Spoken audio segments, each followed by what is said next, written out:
Vamos então dar início a esse nosso encontro mensal, que hoje completa 32 edições, e estamos recebendo aqui a Suzana, com muito orgulho, a Suzana Furquim, em nome da Câmara Brasil-Israel, do Rio de Janeiro. Eu agradeço a sua presença. Suzana está em Nova Zelândia, imagina que quanta honra, né? Estamos recebendo. Ela, inclusive, já está mais adiantada, ela já está na quarta-feira, apressada, né? Já está na quarta-feira pela manhã, nós ainda estamos aqui na terça-noite, ela já está na terça de manhã, na quarta de manhã. Mas então, Suzana, nós sempre começamos a nossa live pedindo uma autoapresentação do nosso entrevistado. Então, eu quero cumprimentar o Mauro, meu companheiro de questionamentos, e passo a palavra para você se apresentar para esse nosso pessoal, tá? Ok. Bom, boa noite a todos. Primeiro quero agradecer à Câmara Brasil-Israel pelo convite, a Henriette e o Maldo. Estou bastante satisfeita de apresentar um pouquinho da minha história, da minha carreira e da minha profissão para as pessoas que estão chegando aos poucos, né? Eu sou Suzana Furquim, eu tenho 60 anos, em breve 61. Eu sou formada em Engenharia Química pela UFRJ, no Rio de Janeiro, com mestrado na PUC e outras pós-graduações ao longo do tempo na formação de carreira. Eu trabalho com avaliação econômico-financeira, sou uma profissional de avaliação. Existe uma coisa que é a formação, eu sou engenheira de formação, mas a minha profissão é avaliadora. Eu tenho a minha própria empresa há 12 anos, que é a Vulai Consultoria, e antes disso eu trabalhei 15 anos em consultorias internacionais em avaliação econômico-financeira e antes trabalhei na Vale do Rio Doce, um concurso que eu fiz logo depois de formada, né? Eu sou casada, tenho uma filha, vai fazer 35 anos, que mora aqui na Nova Zelândia. Ela é médica e trabalha com gerenciamento de risco em hospitais. Excelente, Suzana. Como é que é? Você está trabalhando agora na Nova Zelândia ou trabalhando virtualmente na tua empresa? Como é que a tua empresa tem sede no Rio de Janeiro? Como é que é o teu dia a dia hoje? E junto com isso, como é que foi a transformação de uma executiva para uma empresária há 12 anos Bom, atrás? pois é, a minha empresa, a sede dela é no Rio de Janeiro, mas nós também temos uma operação em São Paulo. Tá? Nós somos, no total, 9 pessoas. Eu tenho um sócio, que é o Cristiano, tenho uma diretora, a Sandra, e um diretor, Marcos, além da equipe, a Verônica, Artemis, o Márcio e outros que trabalham conosco. Nós trabalhamos como política principal remotamente. A gente já trabalhava remotamente antes da pandemia, íamos ao escritório de vez em quando, agora todo mundo gosta de ficar em casa, trabalhando de casa. E para nós funciona muito bem, não temos problema de integração, nada disso. Eu estou na Nova Zelândia visitando a minha filha por 45 dias. Então, eu trabalho daqui atendendo meus clientes brasileiros, mas eu não tenho clientes na Nova Zelândia, não sou autorizada a trabalhar aqui. Então, eu só trabalho daqui para o Brasil. Semana que vem já estou de volta, né? Sobre a passagem de executiva para empreendedora, ela foi uma situação bastante particular. Eu trabalhava na época na Ernst Young, hoje EY, né, uma das grandes consultorias internacionais, e passei por um período de estresse muito grande, com problemas familiares, dificuldades no trabalho e transição para a idade, né, feminina, a idade de 50 anos, passando para 60 anos, que foi uma época muito difícil. Então, eu resolvi sair, parar de trabalhar e procurar um novo caminho. Achei que aquela vida de consultoria era muito intensa. E aí, no dia seguinte que eu saí no último dia útil de março, no primeiro dia útil de abril, um cliente me ligou. Agora que você não está mais lá, vem nos ajudar aqui. E aí, foi um cliente ligou, outro cliente ligou, outro cliente ligou, tem 12 anos.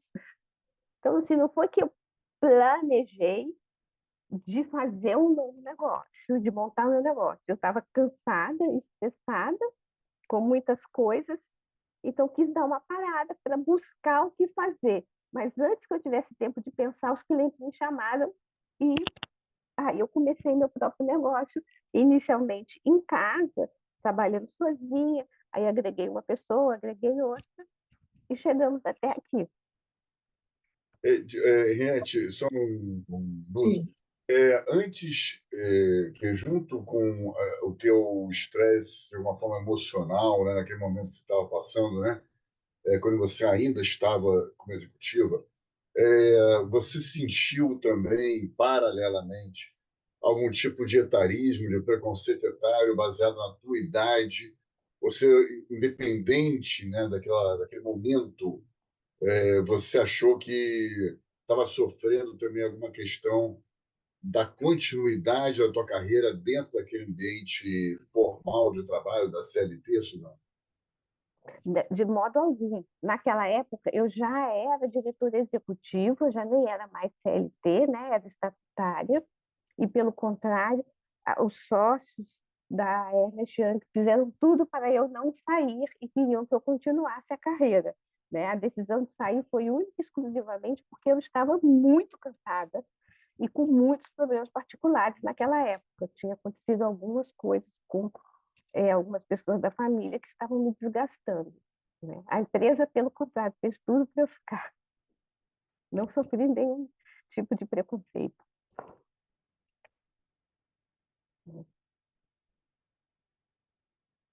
Mas eu acho, Mauro, que é uma questão que para mim foi mal compreendida, que era a minha transição, né, com 40 e muitos anos, é a transição da maturidade para a menopausa, que é um assunto que é muitas vezes negligenciado.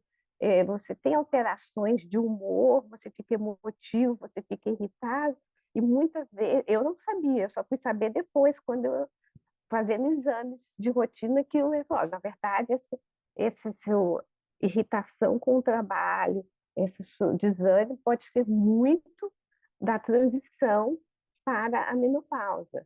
E eu, desde então, me acompanho com o médico e foi muito bom. Então, esse é um assunto que as mulheres vão precisar discutir, carreira e envelhecimento natural, para que elas não sejam surpreendidas, como eu fui, com irritabilidade, cansaço, emotividade. Eu chorava por tudo. Então, é uma coisa que precisa ser discutida. A gente já discutiu bastante a maternidade e o trabalho. Eu fui mãe trabalhando, e agora essa geração que desbravou maternidade e trabalho vai precisar também desbravar essa questão de envelhecimento e trabalho, porque não tem alternativa, todos nós vamos envelhecendo, né? Eu achei bem interessante essa questão da menopausa, porque, em geral, quando a gente fala em envelhecimento, dificilmente alguém toca nesse assunto, né? E realmente faz parte dessa jornada do envelhecer. A menopausa talvez seja um marco inicial, né, nesse processo. E muito pouco estudado, e realmente a mulher ela sofre uma série de alterações socioemocionais nesse período, e física, fisiológicas, né? Claro que com impacto no mundo do trabalho. Muito interessante essa sua colocação. É para refletir realmente.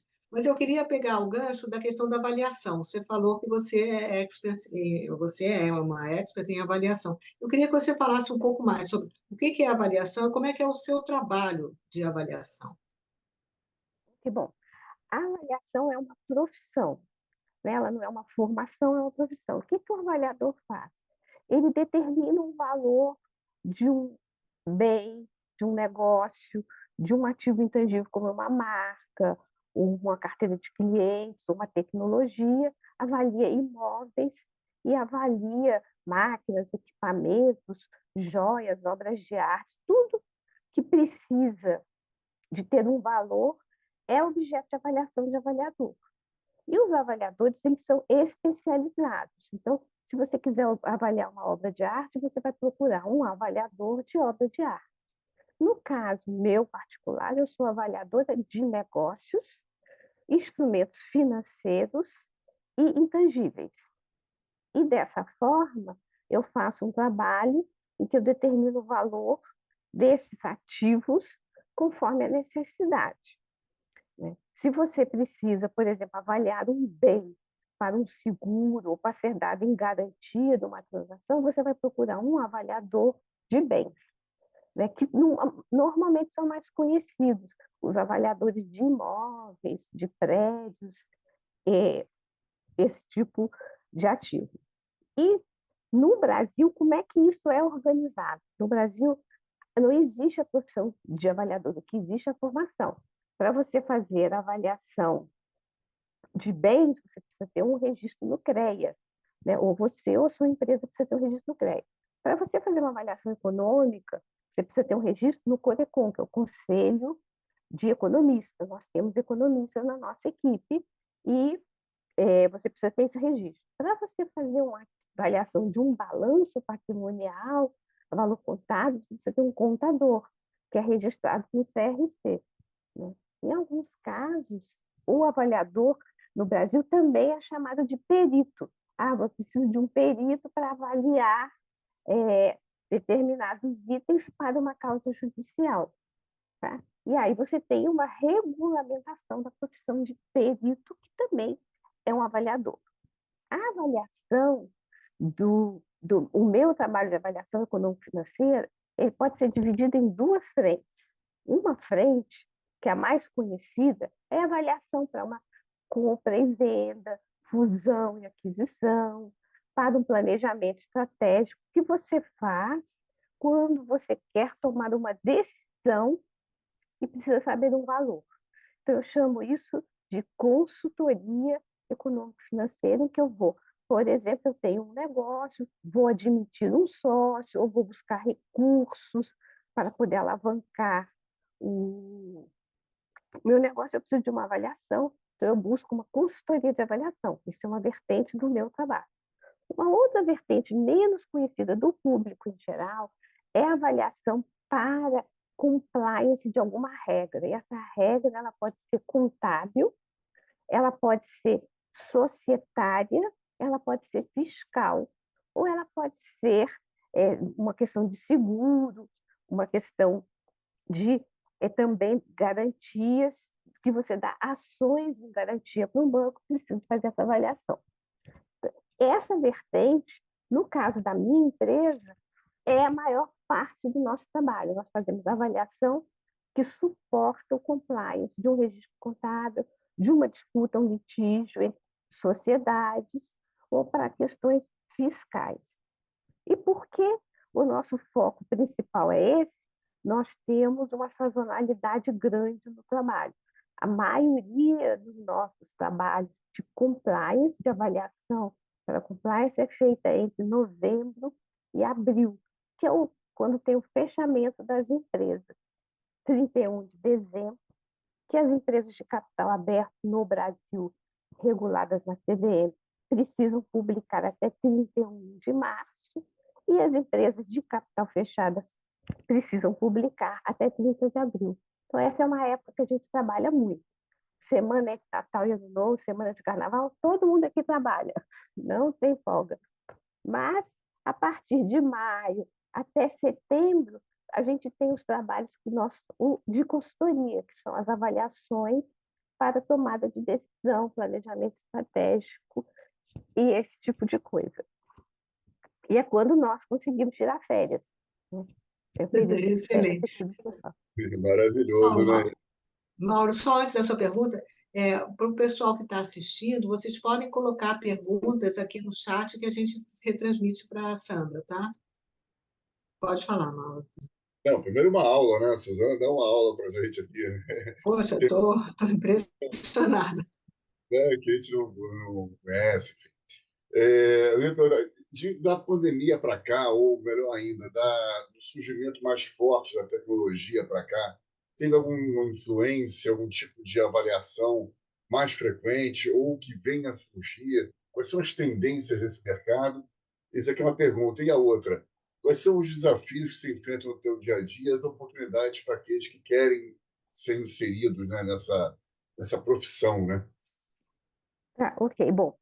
Da pandemia para cá, o que mudou? Antes da pandemia, nós trabalhávamos muito nos clientes, praticamente todo o tempo o cliente nos contratava, nós íamos para um espaço destinado pelo cliente para a nossa execução do trabalho e lá ficávamos. Quando veio a pandemia, não tinha mais essa possibilidade, então passamos a trabalhar remotamente. Acabou a pandemia e nenhum cliente mais quer disponibilizar espaço para consultor. Então, o trabalho que era feito antes presencial no cliente, hoje é todo remoto. E o que isso resultou? Isso resultou que o tempo que eu gastava de deslocamento para o cliente virou tempo que eu posso fazer mais projetos. Então, melhorou a minha produtividade. A trabalhar remotamente, não precisar me deslocar, principalmente viajando para atender clientes em outras cidades, a gente percebeu nitidamente que houve um ganho de produtividade. Em relação à tecnologia também, porque, por exemplo, anteriormente se exigia que os nossos relatórios fossem entregues fisicamente, assinados manualmente e entregues fisicamente no cliente. Isso acabou completamente. Você tem hoje várias plataformas de assinatura digital que você pode usar e até mesmo os órgãos públicos passaram, né, Receita Federal, Junta Comercial, que são os que recebem os nossos laudos para arquivo, e Justiça, eventualmente, recebe tudo assinado digitalmente. Então, foi uma mudança muito importante que facilitou mais ainda a execução do nosso trabalho. Então, apesar da pandemia ter sido uma coisa ruim para a sociedade como um todo, do ponto de vista do nosso trabalho, aumentou a produtividade, simplificou alguns processos.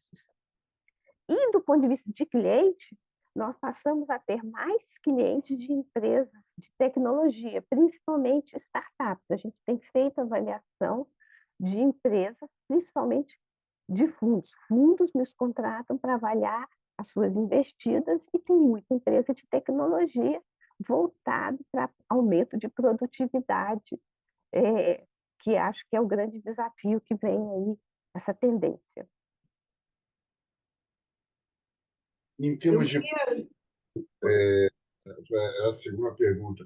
Profissão, quem quer ingressar nessa profissão, né? Quais são os desafios e oportunidades que você vislumbra para que tenha um crescimento evolutivo, né, e consistente, sustentável ao longo dessa jornada?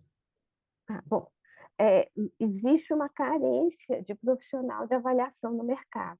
Se você entrar em contato com as grandes avaliadoras, as grandes Big Four, as grandes consultorias, todas estão sempre em busca de talentos para trabalhar em avaliação.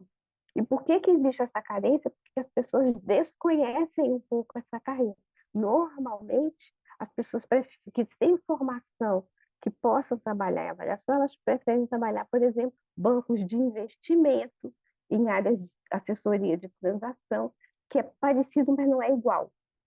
E, ou trabalhar com outros ramos que não avaliação. Então, hoje, existe uma carência de profissional. E como é que você se forma em avaliação? A melhor forma de você se formar em avaliação é você trabalhar nas grandes consultorias. Eu não tenho dúvida que ter trabalhado nas grandes consultorias mudou a minha vida de uma forma significativamente. Eu não teria sucesso hoje se não tivesse passado 15 anos em uma empresa tipo Big Four. Essas empresas anualmente fazem programas de trainee e quem está começando, se formando em economia, engenharia, administração, que tem interesse em trabalhar nessa área de avaliação, que é uma área que tem bastante demanda, eu começaria trabalhando nessas empresas de Big Four, porque são as grandes formadoras de mão de obra, né? Todas as grandes,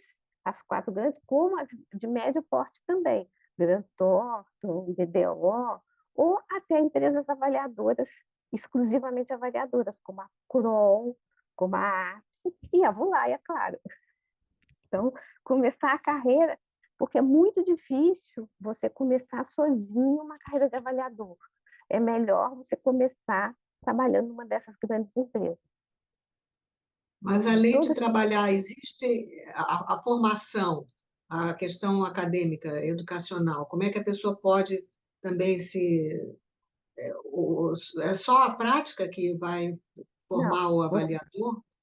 não, a prática ela vai te dar consistência, mas você para ser um bom avaliador, obviamente você tem que ter a graduação nas áreas correlatas, e existem já no Brasil bons cursos adicionais de avaliação que são apresentados por várias instituições. E, se possível, a pessoa puder, eu recomendo fortemente que ela faça uma certificação internacional. Existe uma muito conhecida, que é o CFA, que no Brasil é bastante já difundida, e para quem quiser ser especificamente avaliador, existe algumas certificações internacionais, como American Society of Appraisers, o RICS, que é a empresa, o certificador do Reino Unido, que são os principais certificadores, em que você vai fazer cursos e provas para poder obter a designação. Além disso, obviamente, tem que ter experiência, né? A primeira designação exige 5 anos de experiência comprovada na realização de trabalho de avaliação. Muito bom. Nós já temos uma primeira pergunta aqui, a da Natália. Ela pergunta, na sua avaliação, Suzana, qual a diferença na metodologia de avaliação de startups em relação à avaliação de uma empresa comum? Natália, ótima pergunta. O que acontece? Para você avaliar uma empresa, você precisa entender o negócio dela e você precisa olhar o que ela já fez para entender o que ela vai fazer. Na startup, você não tem como entender o que ela já fez porque ela está começando. Então, é um desafio. Avaliar uma startup é muito mais difícil que avaliar uma empresa madura, porque você precisa entender o potencial do que ela vai trazer e você tem que ter base de comparação. Se for uma startup inovadora do negócio que ainda não tem similar, você vai ter que basear a sua estimativa de valor com metodologias que vão levar em conta a expectativa do que ela vai gerar e o que outros negócios minimamente similares se desenvolveram. Você tem, basicamente, 3 metodologias de avaliação. Uma é o fluxo de caixa descontado, que o nome técnico é método da renda, que é mais conhecido, fluxo de caixa descontado. O segundo método é o método dos múltiplos, que o nome técnico é método de mercado, em que você vai fazer múltiplos, ou de EBITDA, ou de transação. E o terceiro, um método menos conhecido, que é o método do custo, ou seja, quanto custou para aquele negócio chegar até aquele ponto para que você possa determinar o valor. Na startup, se possível, você deveria usar os 3 métodos. Previsão de fluxo de caixa, que é muito difícil de estimar para um negócio que nem gerou receita ainda, ou que gerou pouca receita. Os métodos dos múltiplos, em que você vai comparar com outros negócios similares e ver qual foi o valor pago por aquele negócio. E a dificuldade aqui é achar empresa similar e achar dados de mercado para você aplicar.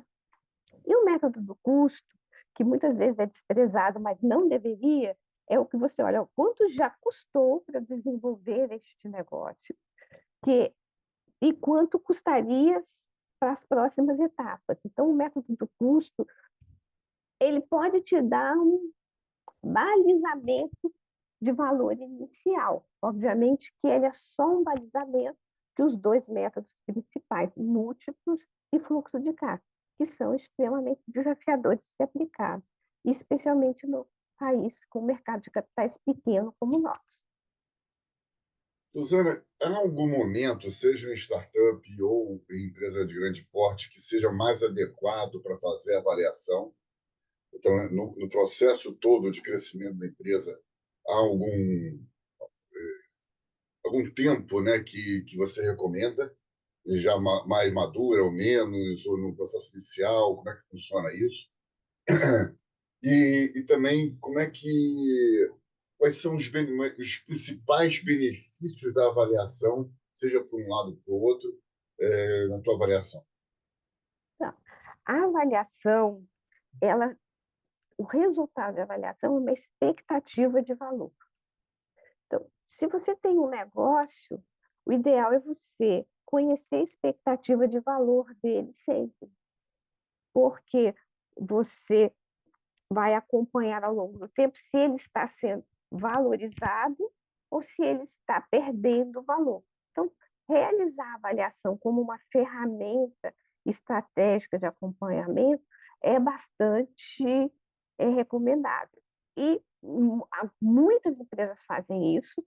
As grandes empresas geralmente têm um time interno para fazer isso, que passa sempre ali construindo a avaliação, entendendo as alavancas de valor, porque a avaliação te permite entender o que gera valor para a minha empresa. Para que você constrói, você vai vendo, entendendo o que gera valor. A empresa menor, que não vai ter condição de ter um time interno para isso, muitas vezes contrata. Eu tenho clientes que frequentemente me contratam para fazer avaliação, frequentemente, geralmente um ano, né? Intervalos de um ano, para verificar como que foi entre um ano e outro, o que foi positivo, o que não foi tão positivo, para que internamente ele possa realinhar os seus processos, suas análises, para melhorar o desempenho do seu negócio. Então, assim, tecnicamente falando, melhor seria você fazer minimamente uma vez por ano para entender o que está acontecendo. Agora, se você é uma empresa vendedora, ou seja, se você construiu uma empresa em que você quer vender e sair, por exemplo, do papel dos fundos, os fundos fazem isso. Eles investem, obtêm um retorno e vendem. Se você tem esse perfil, um investidor que toma uma decisão inicial, faz um investimento, lá na frente você vai sair desse investimento, pessoas físicas fazem isso, investem numa empresa para obter um retorno e depois sai. Aí é mais importante ainda, porque se você quer vender em algum momento, você precisa saber o valor de mercado, precisa fazer uma avaliação. Então, do ponto de vista de fundo, inclusive é obrigatório pela lei, pelo regulamento da CVM, que eles façam avaliação anualmente da cota e divulguem para os cotistas. No caso, se você não é um investidor regulado pela CVM, mas tem a intenção de entrar e vender, e a gente tem alguns clientes nessa área, eu investi tanto no negócio com uma pessoa, me comentou, agora eu quero sair, quanto vale? Aí é mais importante ainda você ter esse acompanhamento de valor com uma periodicidade que um ano é bastante razoável, menos que isso, só se você tiver uma condição muito particular.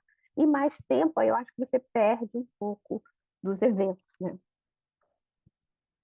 Nós temos aqui uma pergunta do Marcos. Quanto tempo de experiência você espera que um avaliador júnior, ou pleno, ou sênior tenha? Tá, um avaliador júnior, ele geralmente tem 1 a 2 anos ou 3 anos de avaliação. O pleno vai ficar entre 3, 5 e 6, e o sênior vai acima de 6, 7 anos, né? Para poder ter Ótimo. experiência. É. E eu queria perguntar, nós temos agora toda uma questão da ESG, né, das questões de impacto socioambiental, e as empresas, os corporates principalmente, estão muito interessados em mensurar esse impacto socioambiental. Você já tem recebido demandas nesse sentido? Nossa, esse assunto está na pauta diária, né? Porque muito se fala. A IESG, como é que a IESG afeta o valor das empresas? É, Primeira coisa, o ESG, ele vem via demanda da sociedade e vem via legislação. Primeiro impacto óbvio do ESG no valuation da empresa é se ela não segue os regulamentos socioambientais e trabalhistas, ela vai ter multas, ela vai ter impedimentos, e isso vai piorar o valor da empresa. Essa é a primeira, obviamente. A segunda parte é, se você não atende certos requisitos, você pode começar a perder clientes, perder negócios. Por exemplo, se você quiser vender produtos e serviços para as grandes empresas, você tem que fazer um cadastro em que vai se perguntar se você tem essas condições éticas no seu trabalho. Se você não tem, você não vai vender. E se você não vai vender, você vai deixar de ter receita. Se você não tem receita, seu valor diminui, obviamente, né? Outra parte é o próprio consumidor, você é um cliente, você pode escolher que empresa você vai comprar seus produtos. Então, essa questão do ESG é muito importante porque ela pode afetar fundamentalmente as suas vendas. Ela pode, até num caso mais extremo, determinadas pessoas podem não querer trabalhar numa empresa que tem determinadas situações. Não só porque ela não concorda, mas também porque existe um risco. Uma empresa que viola as questões regulatórias ambientais tem uma questão judicial em cima dos seus administradores. Se você não consegue contratar os melhores profissionais, seu desempenho vai cair, seu valuation vai cair. Então, assim, atender às condições éticas são fundamentais para que você possa manter tudo o mais constante, uma boa avaliação da sua empresa. A avaliação tem a ver com reputação. Então, é importante por isso. Mauro, eu não estou te ouvindo. Você está sem o microfone. Você mencionou agora empresas que estão muito preocupadas, de forma geral, né? Muito preocupadas com o ESG, mas são empresas grandes, né? De grande porte, que tem toda essa atuação. Como é que esse comportamento que você agora citou serve para empresas de pequeno, médio porte, que às vezes não tem isso tão evoluído, mas querem ingressar, né, nessa linha de comportamento que vai ter todos os benefícios que você acabou também de listar? Eu acho que é uma questão de sobrevivência. Por exemplo, vou dar um exemplo específico aqui da Vulari. Eu presto serviço para algumas grandes empresas. Elas me mandam questionário se eu atendo as questões éticas. Inicialmente, eu não tinha nada desse assunto. Aí, há uns 3 ou 4 anos atrás, logo depois da pandemia, nós contratamos uma consultoria que desenvolveu alguns, relacionados, obviamente, ao meu tipo de trabalho, que desenvolveu alguns manuais internos para treinar as pessoas, somos poucos, mas temos que ser treinados para algumas questões relacionadas à ESG, a LGPD e outros itens. Então, mesmo que você seja pequeno, você pode, obviamente, que eu contratei uma consultoria do porte da minha para prestar serviço para mim. Eu não vou contratar uma grande consultoria para uma empresa pequena. Mas eu acho que mesmo você sendo pequeno, você pode começar com pequenas coisas e caminhar com aquilo que é possível você fazer para você ir melhorando e atingindo cada vez mais níveis de compliance com as regras novas, né? Nesse sentido, qual seria a prioridade dessa pequena, média empresa que agora começou a perceber a importância de atuar nessa direção, né? Qual o primeiro ponto que você recomendaria como avaliador? Olha, começa por aqui, que isso aqui pode ser um caminho interessante, e depois você vai evoluindo com o passar do tempo. Eu acho que governança, o que é governança? É os seus processos internos garantirem que não vai haver determinados processos não adequados. Acho que a governança é um assunto importante. E por quê? Não só por causa de ética. A empresa pequena que quer crescer sem governança, ela não consegue. Sem governança, ela não consegue chegar num banco e pedir uma captação de recursos, uma linha mais sofisticada. Ela tem dificuldade com os órgãos oficiais. Então, a questão de governança interna para que a empresa possa garantir seus processos, eu acho que é a primeira etapa, principalmente para a empresa pequena. Acho que governança. Depois, a parte ambiental e a parte social, minimamente ela tem que cumprir com as regras. A empresa pequena ela tem, assim que possível, cumprir com as regras de legislação trabalhista, legislação ambiental. Ela tem que começar pelo básico, cumprindo aquilo que é esperado. E aí, avançando, né, eventualmente nós somos chamados para fazer avaliação de uma empresa target, e aí eu vou casar os dois assuntos. O meu cliente me chama, pode avaliar essa empresa? E essa empresa não tem minimamente, olha, trabalhista é cheio de problemas, tudo atrapalhado, imposto atrapalhado, isso tudo é ESG. Você pagar o que tem que ser pago, você, funcionários terem tudo que deve ter, isso é ESG. Aí o valor da empresa vai lá para baixo, porque o que acontece? Você não consegue estimar valor do que vai ter de problema depois. Então, para a empresa crescer, desenvolver e acessar mercado, ela tem que construir as questões éticas, aos poucos, dentro da possibilidade de cada um, mas sempre buscando aquilo que é a melhor prática de mercado. Ainda nesse campo da ESG, como é que você vê, há efetivamente uma evolução na questão da diversidade e inclusão nas empresas? Eu sei que a Deloitte ela está já há uns 2 ou 3 anos produzindo um estudo, não sei se é universal ou se é só no Brasil, mas eu até participei já em 2 rodadas desse estudo pelo EIDE, em que ela tenta mensurar a evolução das empresas na questão da diversidade e inclusão. Como é que você vê esse assunto? Está melhorando, não está? Olha, quando eu comecei a trabalhar em avaliação, lá atrás, lá atrás, nas privatizações, praticamente não tinha mulher em avaliação. Era uma maior parte homens. Hoje, eu diria que a maior parte é mulher. Tem uma parcela importante das mulheres que Ah, chegaram. que, Quando que eu boa comecei, notícia. não, ótima notícia. Quando eu comecei em Big Four, havia majoritariamente sócios masculinos. E havia uma série de restrições a preferencialmente usar um terninho. Então, você tinha muitas regras que hoje já não existem mais, praticamente acabaram, que você tem um crescimento na minha área de atuação, que é avaliação para as empresas nessa parte de registro contábil.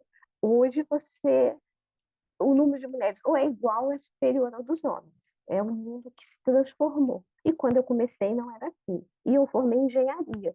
Engenharia, quando eu entrei na UFRJ, eu espero que não tenha mais isso na UFRJ, se falava, mulher engenheira, ou é canhão ou é sapatão. Se falava isso na UFRJ, quando a gente chegou no trote dos calouros. Hoje, eu espero que não tenha isso na UFRJ.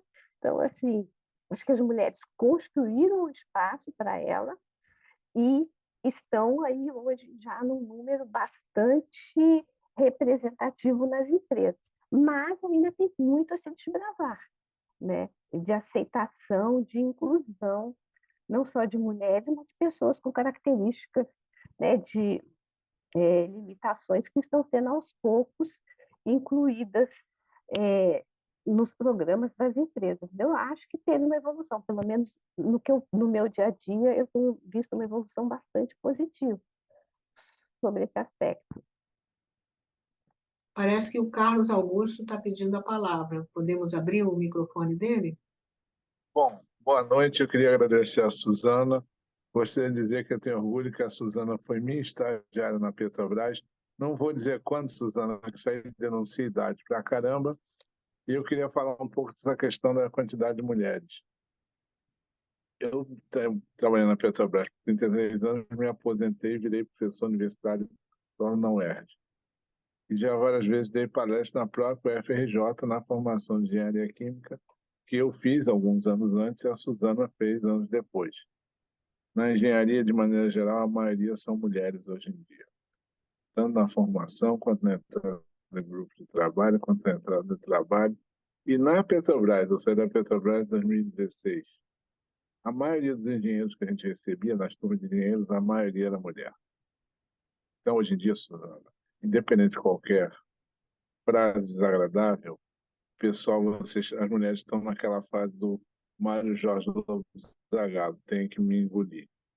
Só isso que eu queria comentar sobre o que você falou. E, Suzana, obrigado pelo convite. Eu quase não pude participar, mas estou aqui te ouvindo, tá? Obrigado. Obrigada a você por participar. Obrigado, Carlos. Vou aproveitar também essa sua pergunta, Carlos, e vou fazer um questionamento para a Suzana e até vale para você também. Vocês já pensaram em criar algum tipo de curso para a formação de novos avaliadores com essa linha de diversidade, governança e tudo que esse mundo novo, né, a tendência toda que a gente está experimentando nesse momento e que vem por aí? Tá. Bom, sim, eu tenho pensado nisso, tenho trabalhado nisso e gostaria até de, se vocês me permitirem, divulgar. No final do ano nós vamos ter o G20, no Brasil, que já vai estar acontecendo, vários eventos já vêm acontecendo. Paralelo ao G20, existe um evento que chama V20, Valuation 20, e este evento vai ser no Brasil, obviamente, porque ele é paralelo ao G20, e que uma série bastante representativa de entidades de avaliação globais estarão, será em São Paulo, discutindo o futuro da avaliação e o ESG, e a governança, e o meio ambiente e o social. Então, quem puder participar, quem tem interesse em avaliação e ESG, é importante participar. E depois eu posso passar as datas corretas, eu não tenho aqui as datas corretas, mas será final de setembro, início de outubro, em São Paulo, no CREA de São Paulo, organizado o organizador local no Brasil, o IBAPA, Instituto Brasileiro de Avaliações e Perícias de Engenharia. Então, a gente vai ter esse momento que é muito rico. O Brasil nunca teve um evento desse porte aqui em avaliação, e junto com o G20 é uma ótima oportunidade. Também tem se discutido muito esse assunto de avaliação IES, tem começado a aparecer bons cursos, principalmente no exterior, e é uma das minhas metas trazer isso para o Brasil. Eu vou falar aqui também um pouquinho de autopropaganda, mas ontem saiu o resultado. Eu fui eleita board member do American Society of Appraisers, representando o board do American Society of Appraisers, era exclusivo para representantes da América do Norte. Esse ano foi aberto para representantes de outros países e eu fui eleita. Então, uma das minhas metas é fazer o Brasil ser visto lá na American Society of Appraisers e trazer para o Brasil as novidades nessa área que estão na agenda diária no mundo todo. E ótima informação. Depois vamos divulgar, né, Mauro? E parabéns, Suzana, porque é um trabalho lá.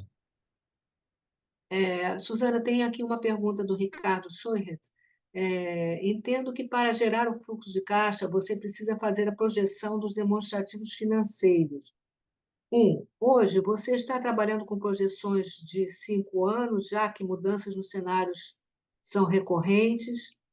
E 2, até que ponto a determinação da taxa de desconto continua sendo um ponto polêmico de discórdia entre vendedor e comprador?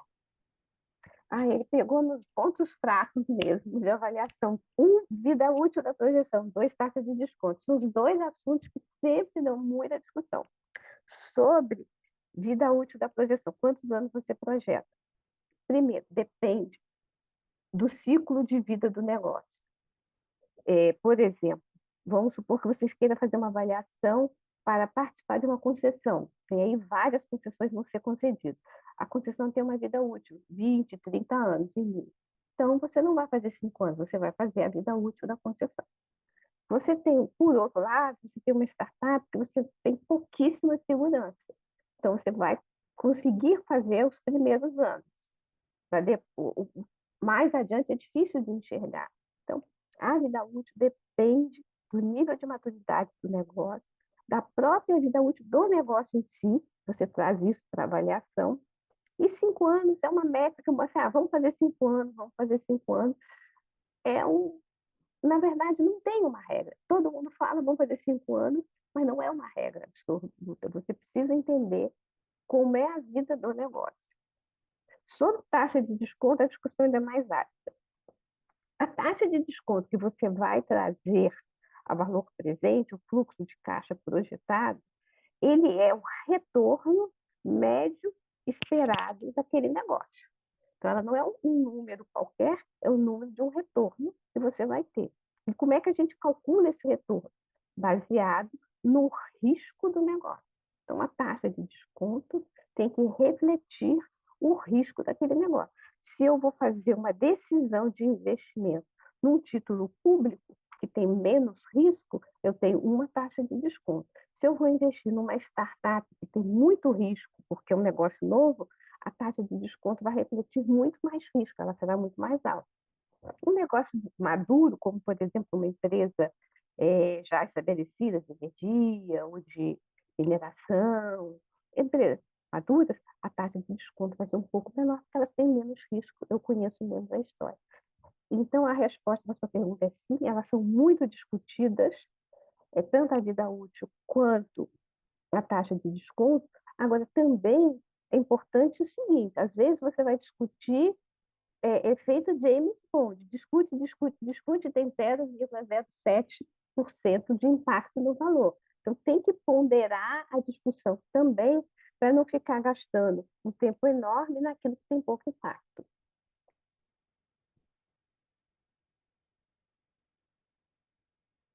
Muito bom. Realmente é uma questão técnica, mas quem lida com o valuation, você deu respostas muito esclarecedoras. É, Importante, né? eu, Ricardo, ficou satisfeito com a resposta? eu posso acrescentar Fi- que Fiquei, fiquei você sim. também. Bom, pode falar, eu aguardo. Não, desculpa, eu só queria dizer o seguinte, que existe também uma decisão, a decisão técnica vai analisar o risco, mas existe também o que você quer receber de retorno, que no inglês chama de hurdle rate, que é a sua taxa mínima de atratividade, que obviamente tem que ver com o risco, mas que você pode olhar, olha, eu aceito, porque eu tenho um interesse, uma pequena variação naquela taxa para chegar no que eu chamo de hurdle rate, que é a minha taxa interna de retorno esperado. Você pode. Desculpa que eu te interrompi. Não, não, eu te agradeço. É isso, sempre foi uma discussão. E eu pergunto, Suzana, rapidamente, para não tomar o tempo, o Damodaran é ainda referência nesse mercado como o professor, o papa da avaliação da Ele é o NYU? Papa. Ele Ele é é o o papa, Papa. né? Ele é É. o Papa. Ele é o Papa. Ele é como referência todos os artigos e todo o site dele, que tem informações para você chegar à avaliação da taxa de desconto e as métricas todas, tá? Já me ajudou bastante, sabendo que eu E não não, estou tão longe assim. não, o professor Damodaran, ele tem um site que tem todas as informações, ele publica Sim. gratuitamente, é uma referência global. Ele é bastante polêmico, ele tem algumas posições bastante fortes em alguns temas, mas assim, quem quiser fazer avaliação que não fizer pelo menos um curso com ele, está fora. Tem que fazer no mínimo um curso com ele de avaliação e ele, inclusive, o curso dele tem a forma paga, que te dá o direito ao certificado, e tem a forma gratuita, em que você pode participar, você não tem direito de fazer perguntas a ele, nem de discutir com ele. E não vai ter o certificado, mas você vai aprender. Se você está, poxa, estou super apertado de grana, mas quero aprender, faz o gratuito, que ele sempre oferece, que é uma contribuição dele para a sociedade, te oferecer os dados gratuitos e te oferecer os cursos gratuitos também. Perfeito. E temos mais uma pergunta aqui do Maurício. Tem uma série de restrições entre o método de fluxo de caixa descontado, porque se trabalha com um número grande de premissas e de projeções de variáveis. Faz sentido, para reduzir este volume de premissas e projeções, trabalhar com taxa de juros real mais spread pelo risco e desprezar a influência da inflação ao longo da projeção do fluxo de caixa? Maurício, quando eu comecei a fazer avaliação no tempo da hiperinflação. Então, era impossível refletir a inflação na taxa de desconto. E lá atrás, naquela época, a gente trabalhava com fluxos de caixas em moeda constante, em fluxos de caixas reais. O que acontece? Hoje em dia, isso é menos recomendado. Primeiro, a gente tem um ambiente inflacionário mais conhecido e mais dominado. A gente evoluiu muito no conhecimento da preparação do fluxo de caixa, e você vai tratar com que a inflação vai afetar igualmente todas as linhas do fluxo de caixa, é uma simplificação muito grande. Tá? Então, hoje em dia, as avaliações em termos de moedas constantes são feitas ainda, mas por propósitos específicos, muito raramente para fazer uma avaliação que seja, por exemplo, opinion based, registros contábeis e outros. É, é difícil você estimar a taxa de desconto, é complicado. Você precisa de informações, algumas são públicas e gratuitas, como é o caso, por exemplo, do Mudaran, outras não são públicas nem gratuitas, você tem que pagar para tê-las. É fonte de muita discussão, mas há um consenso geral no mercado, no Brasil e no mundo, que você precisa calcular uma taxa de desconto que reflita corretamente o risco daquele fluxo de caixa de recebimento. Se você, por um acaso, estiver comparando 2 ou 3 fluxos de risco similar, aí você poderia usar uma taxa mais simples, mas porque você vai comparar fluxos similares para uma análise específica, interna, alguma coisa assim. Mas para um trabalho em que você vai ter isso, vai passar o escrutínio de uma Receita Federal, o escrutínio de CVM, escrutínio de auditores, escrutínio de investidores institucionais, não é aceitável você fazer uma taxa de desconto que não seja técnica fundamentada.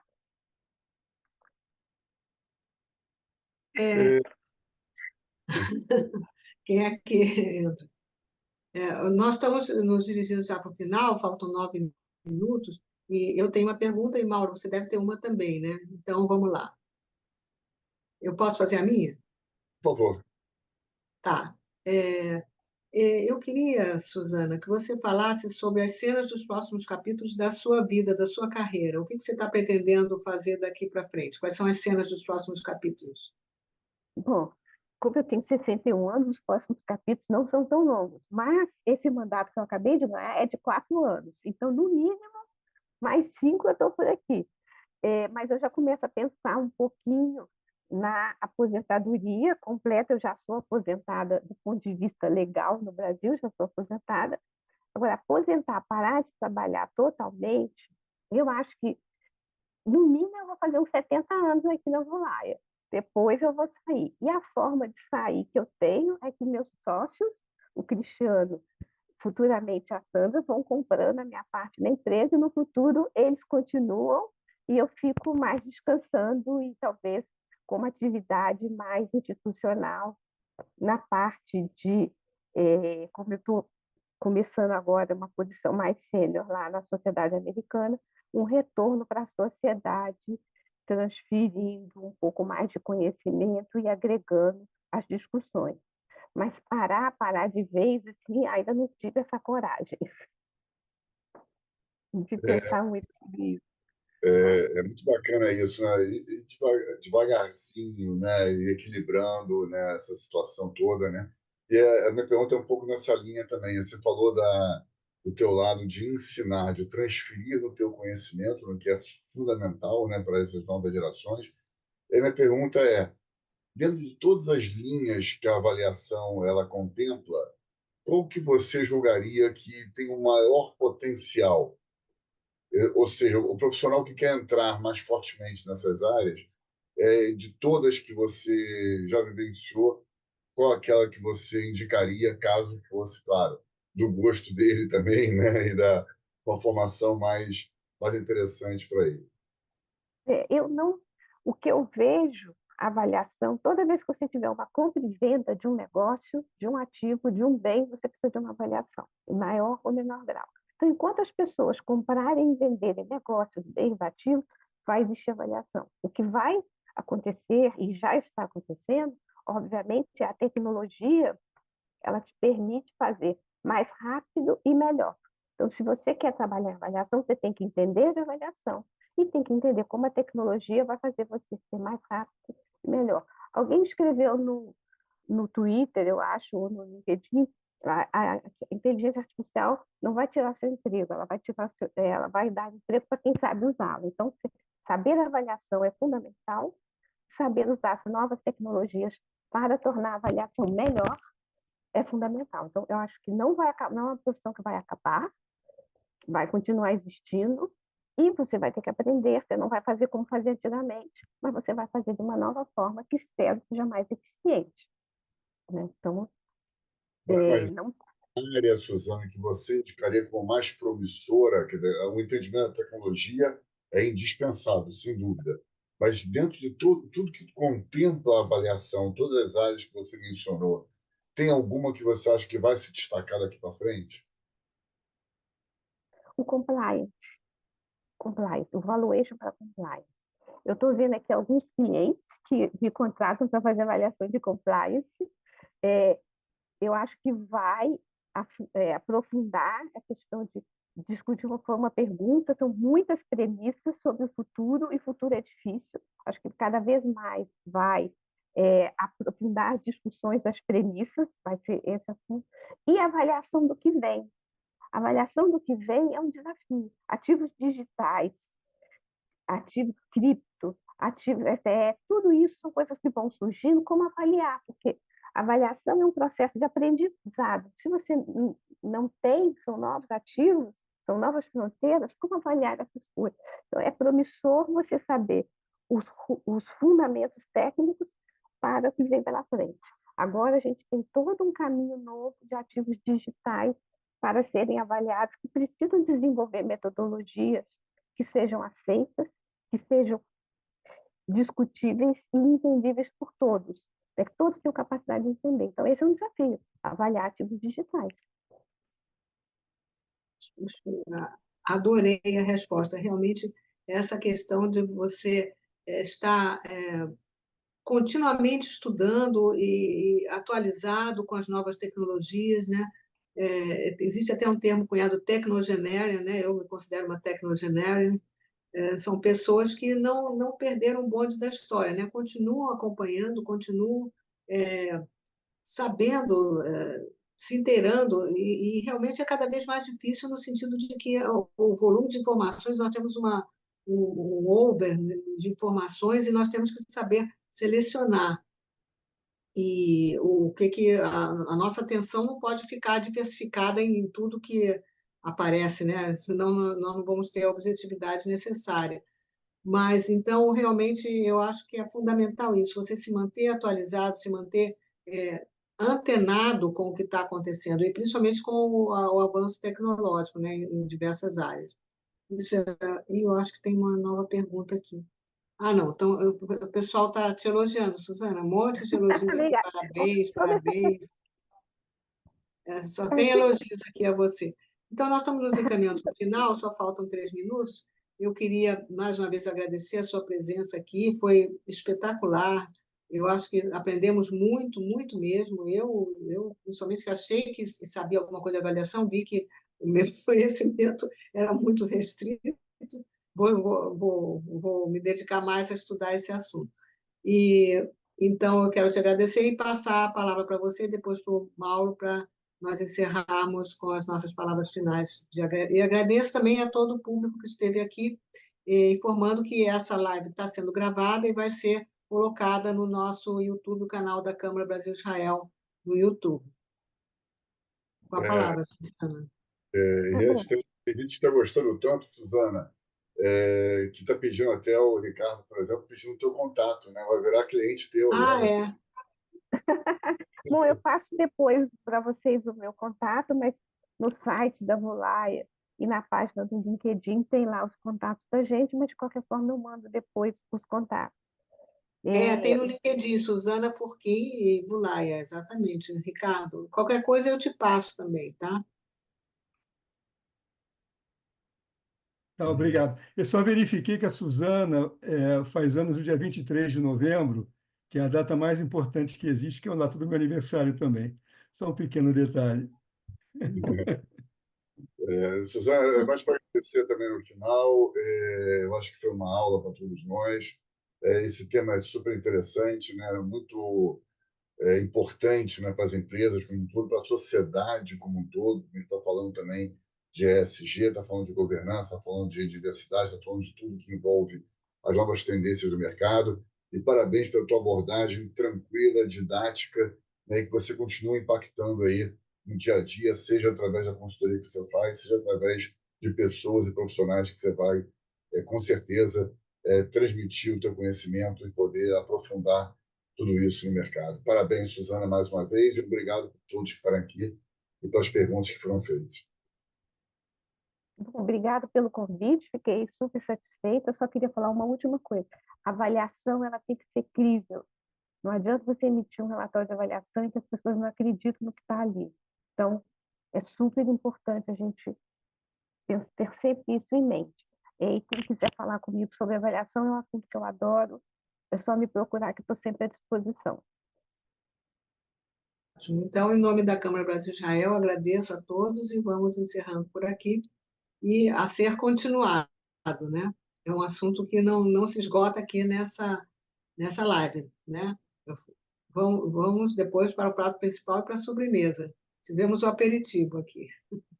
Boa noite a todos, obrigada e vamos encerrando. Obrigado, valeu. Boa noite. Obrigada. Tchau.